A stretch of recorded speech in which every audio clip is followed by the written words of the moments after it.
दिवाली की तैयारियां जहां पूरे देश भर में चल रही हैं, लेकिन राम की नगरी अयोध्या की बात कुछ और ही है। इस वक्त अयोध्या में हम मौजूद हैं और यहाँ पर बाजारों की रौनक कैसी है वो देखते ही आपको दिल करेगा कि आप भी अयोध्या क्यों नहीं आ जाते। जिस मार्केट में मैं मौजूद हूँ इसको चौक के नाम से जानते हैं और यहाँ पर जगह जगह जितनी दूर तक आपकी नजर जाएगी उतनी दूर तक आपको दुकानदार नजर आएंगे, रंग बिरंगे दिए नजर आएंगे और हर एक दुकान पर लोगों की भीड़ नजर आएगी। दीपोत्सव से पहले इस तरीके की रौनक यहाँ पर नजर आ रही है। साथ ही साथ ये जो लोग हैं बहुत पहले से दिए बनाने शुरू करते हैं, उनको रंगने का काम शुरू करते हैं और आज के दिन का इंतजार करते हैं कि दीपोत्सव से पहले ये अपने दियों की सेल करें और ज्यादा से ज्यादा मुनाफा कमा सके। लेकिन अयोध्या की दीपावली अपने आप में कई मायनों में खास है। एक तो राम के स्वागत के लिए अयोध्यावासी प्रजा बनकर रहते हैं और इंतजार करते हैं अपने प्रभु श्री राम का, इसीलिए ये प्रजा पूरी तैयारी के साथ अब तैयार हो चुकी है दीपोत्सव के लिए, दीपोत्सव का आनंद लेने के लिए, श्री राम के आगमन के लिए। और इस बार का दीपोत्सव तो अपने आप में बहुत खास है क्योंकि 500 साल के बाद श्री राम अब अपने मंदिर में विराजमान 22 जनवरी को हो जाएंगे और मंदिर में विराजमान से पहले आखिरी ये दीपोत्सव है जो अपने आप में खास हो जाता है। लेकिन बाजारों में जो रौनक है वो ये बता रही है कि राम के आगमन से पहले, दीपोत्सव मनाने से पहले लोग यहाँ कितने ज्यादा उत्साहित हैं। आपको हर तरफ रौनक नजर आएगी। मैं चाहूंगी अपने कैमरा पर्सन से कहूंगी कि वो पूरे बाजारों की रौनक दिखाएं। हर तरफ लक्ष्मी गणेश की प्रतिमाएं यहाँ पर मिल रही हैं।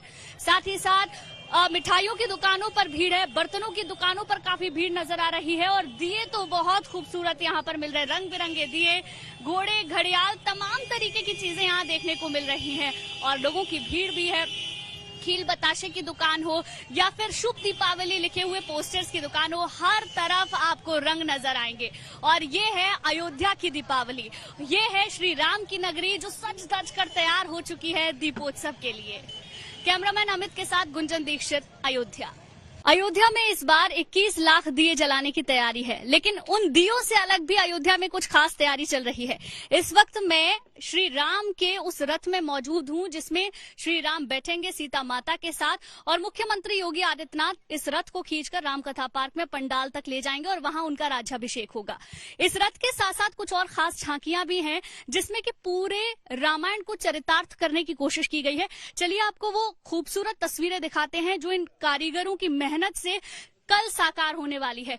आप देख सकते हैं ये सुंदर कांड दृश्य को यहाँ पर दर्शाया गया है। सबसे पहले तो आप ये जान लीजिए कि करीब 15 दिन से इन झांकियों को तैयार किया जा रहा है। 7 झांकियां इस वक्त साकेत इंटर कॉलेज है वहां पर मौजूद हैं। 11 झांकियां और हैं जिन्हें अलग तरीके से सजाया गया है, संवारा गया। कुल मिलाकर 19 झांकियां कल निकलने वाली हैं और करीब 250 कलाकार कल इन झांकियों के आगे अपनी प्रस्तुति देते हुए नजर आएंगे, जहां पर आपको उत्तर प्रदेश की अलग अलग जगह की संस्कृति नजर आएगी। अब बात कर लेते हैं इस झांकी की। यहाँ पर सुंदरकांड दृश्य को दर्शाया गया है। सुरसा जो माता थी, नागों की माता थी और जब संजीवनी बूटी लेने के लिए हनुमान गए तो सुरसा माता ने एक शर्त उनके सामने रखी कि मुझे भूख लगी और तुम्हें मेरे मुंह से होकर आना होगा। और हनुमान जी उनके मुंह में अपना स्वरूप छोटा करके गए और बाहर आए और उन्होंने अपने वचन को इस तरीके से पूरा किया। इस दृश्य को यहाँ पर दर्शाया गया है। सुंदरकांड में ही आप देखेंगे यहाँ पर लंका दहन के दृश्य को भी दिखाया गया है, किस तरीके से हनुमान लंका को दहन करके पहुंचे थे श्री राम के आदेश के बाद। इस तरफ एक झांकी है जिसमें अयोध्या कांड के दृश्य को दर्शाया गया है और यहाँ पर आप देखेंगे भरत को, श्री राम को। जिस वक्त श्री राम वनवास के लिए जा रहे थे उस दौरान भरत कैसे उनके चरणों में थे और उनकी चरण पादुका को उन्होंने सिंहासन पर रखकर 14 साल तक उसी सिंहासन पर उनकी पादुका को रखकर ये माना था कि श्री राम वहां पर मौजूद है। और बटुक आपको यहाँ नजर आएगा जिसने सरयू नदी श्री राम को पार कराई थी। इस तरीके से अयोध्या कांड यहाँ पर दर्शाया गया है। उत्तरकांड की जो झांकी है उसको सजाया संवारा जा रहा है। इसमें आपको राज्याभिषेक की झलक कल के दिन देखने को मिलेगी। अभी यहाँ पर काम चल रहा है, मजदूर लगे हुए हैं, लगभग अंतिम दौर में ये तैयारियां चल रही हैं। आगे की झांकी की हम बात कर लेते हैं। बालकांड की ये झांकी है और इस झांकी में श्री राम के जन्म से लेकर कौशल्या, कैकेयी माता से लेकर उनके विवाह तक को यहाँ पर दर्शाया गया है, उनके स्वयंवर तक को यहाँ पर दर्शाया गया है। और इस पूरी झांकी को अभी तैयार किया जा रहा है। पूरी बहुत ज्यादा यहाँ पर अभी जो झांकी है आप देख सकते हैं, श्री राम हाथ में धनुष लेकर यहाँ पर हैं, लेकिन अभी उस झांकी पर ये सेट नहीं है, इसको कंप्लीट किया जाएगा। एक और झांकी आप इस तरफ देखेंगे, यहाँ पर आप देख सकते हैं जो युद्ध श्री राम और रावण के बीच हुआ था, उस युद्ध को यहाँ पर दर्शाया गया है।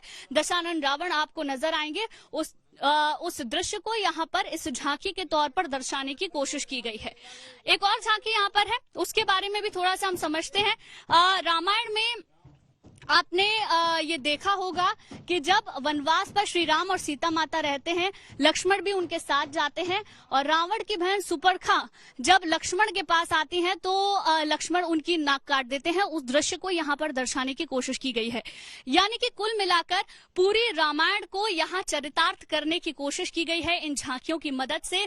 ये झांकियां दीपोत्सव के दिन निकाली जाएंगी। इनके आगे कलाकार होंगे, 250 से ज्यादा कलाकार हैं जो कल प्रस्तुति देंगे नृत्य की, और अयोध्या की जगमग रोशनी से पहले ये झांकियां नगर भ्रमण में निकलेंगी। कैमरामैन अमित के साथ गुंजन दीक्षित, अयोध्या।